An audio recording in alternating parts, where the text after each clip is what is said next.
Hello everyone, চলে আসলাম অনেকদিন পর আবার একটা নতুন ব্লগ নিয়ে। কারণ অনেক দিন ধরেই আমার সেরকমভাবে ব্লগ দেওয়া হচ্ছে না, খুব একটু ব্যস্ততার কারণে। তো এটা ছিল সেদিনের ভিডিও যেদিন ছিল জামাই ষষ্ঠী। তো জামাই ষষ্ঠীর ভিডিওটা একটু তোমাদের সাথে শেয়ার করতে লেটই হয়ে গেল। আর প্রত্যেক বছর জামাই ষষ্ঠীতে একটা ভিডিও থাকেই আমার। তো এই বছর থাকবে না এটা হতে পারে, তার জন্য ভাবলাম জামাই ষষ্ঠীর ভিডিও দিয়ে আবার নতুন করে ব্লগের মধ্যে এন্ট্রি নেওয়া যাক। তো চলে এসেছিলো, মানে আমি বাপের বাড়ি চলে গিয়েছিলাম আগের দিনই। তো পরের দিন মানে জামাই ষষ্ঠীর দিন আমার কাজিন, মানে আমার মেসতুতো দিদি, ও চলে এসেছিলো। মা অ্যাকচুয়ালি আমার মা আমাকে আর আমার দিদিকে জামাই ষষ্ঠীর জন্য নিমন্ত্রণ করে, আর আমার মাসিও আমাকে আর আমার দিদিকে একসাথে নিমন্ত্রণ করে, মানে আমাদের দু জায়গায় ষষ্ঠীর নিমন্ত্রণ থাকে। তো মা দিয়ে দিচ্ছিল, দিদি আর জায়ম্বু চলে এসেছিলো। তো ওদেরকে মা সবার ফার্স্ট ষষ্ঠীর জল দিয়ে দিল, কারণ ওরা সকাল সকাল এসেছিলো, আর ওরা সকাল সকাল এসে ওরা আবার বেরিয়েও যাবে, মানে আমার মাসির ওখানে যাবে। তো দেখো পুচকিটা, ওকেও একটু ষষ্ঠীর জল দিচ্ছে। ওর ফার্স্ট, মানে এটা ফার্স্ট ষষ্ঠী, ওর 1.5 বছর বয়স, এখনও 2 বছর হয়নি। তো মা ওকেও ষষ্ঠীর জল দিচ্ছে। তো কেমন চুপটি মেরে বসে আছে, মানে কোনো রকম বিরক্তি নেই। যাই হোক, তো ষষ্ঠী দাওয়া টাওয়া মোটামুটি কমপ্লিট। এবার মা সকালের ওদের জন্য ব্রেকফাস্টের ব্যবস্থা করেছে, কারণ ওরা লাঞ্চ করবে না। তো আর তার মধ্যে ওদের সেদিন ভেজ ছিল, মানে শনিবার ছিল যেহেতু ষষ্ঠী, তো ওরা ভেজ খায়। তো আমাদের সেরকম ভেজের কোনো ব্যাপার ছিল না, আমরা ননভেজই খাই। তো তারপরে ওরা বেরিয়ে যাওয়ার পর আমিও ভাইয়ের স্কুটি করে বেরিয়ে পড়লাম, কারণ আমি একটু মিষ্টি নিয়ে নিলাম। এটা নিয়ে আমি চলে যাচ্ছি মাসির বাড়ি।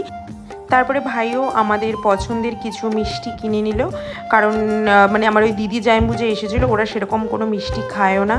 তো তারপরে আমি একটু আমার পছন্দের মিষ্টি কিনে নিলাম। এরপর আমি অভিষেকের সাথে চলে আসলাম মামার বাড়িতে, মানে যেখানে আমার মাসি থাকে।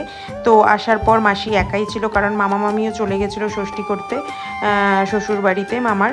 তো যাই হোক, তারপরে মাসিমণি আমাদেরকে ষষ্ঠীর জল দিল, ষষ্ঠী পুজো করেছিল। মাসিমণি অ্যাকচুয়ালি পুজো করে, আমার মা সেরকম পুজো করে না, জাস্ট ষষ্ঠীর জলটাই তোলে আর এই পাখার হাওয়া যেটা হয় সেটা দেয়। আর মাসিমণি পুজো করে সেই ষষ্ঠীর জল সবার মাথায় ছোঁয়ায়। তারপরে ওখান থেকে মাসিমণি আমাদেরকে গিফট দিল, ওগুলো নিয়ে আমরা আবার চলে যাচ্ছি বাড়ির উদ্দেশ্যে। তো তারপরে এই যে অভিষেক মিষ্টি জামা কাপড় নিয়ে ঢুকে পড়ছে, জামাই চলে আসলো জামাই ষষ্ঠী করতে। তো মা বসেছিল, তো মার হাতে এনে সব কিছু দিয়ে দিল।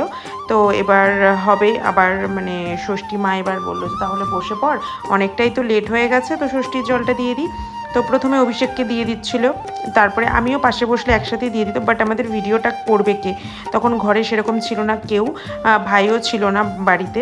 তো মাকে বললাম তুমি অভিষেককে আর আমার সোনা বুবুকে দিয়ে দাও, তারপরে আমি বসছি। তারপর ও চুটকিকেও মা চুটকুকেও হাতে একটু সুতো পরিয়ে দিচ্ছে। দেখো ও কেমন চুপটি মেরে বসে আছে। ছোটোবেলায় ও একটু মানে যখনই সুতো পরাতে যেত বা ষষ্ঠীর জল দিত, মানে মানে দৌড়াদৌড়ি করতো, মানে দেবে না বলে।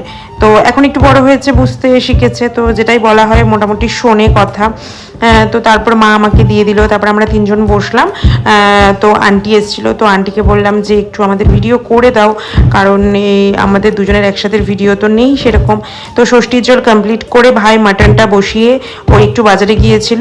তো তারপর আমি একটু নাড়াচাড়া করে নিলাম। এদিকে মা ভাতটা অলরেডি রেডি করে রেখেছে, ওটা দিয়ে ফ্রাইড রাইস বানাবে বলে।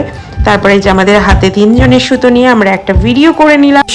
তো এসব করতে করতে অনেকটাই টাইম গড়িয়ে গেছে, দুপুর তখন 3টে বেজে গেছে। তো আমি ঠিক করলাম সোনাকে একটু খাইয়ে নিই। তারপর অভিষেকের জন্য মা ওর প্লেট রেডি করে দিয়েছে, ও এরকমই চায়, মানে ওকে এরকম সাজিয়ে টাজিয়ে দেবে, ও এরকমভাবে খেতে খুব ভীষণই ভালোবাসে। তো অভিষেকের আবদার ছিল যে জামাই ষষ্ঠীতে মাটন আর ইলিশ মাছ হবে, বাদ বাকি আর যেন কিছু না করা হয়, কারণ বেচারা প্রত্যেক বছরই অনেক অনেক কিছু মা খাবারের অ্যারেঞ্জমেন্ট করে, কিছুই সেরকমভাবে মজা করে খেতে পারে না, মানে সব কিছুই তো তখন একটু একটু করে খেতে হয়, তো ওরকমভাবে ও খেতে পারে না।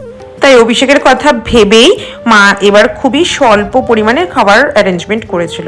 তো যাই হোক, ভিডিওটা কেমন লাগলো অবশ্যই জানিও। টাটা।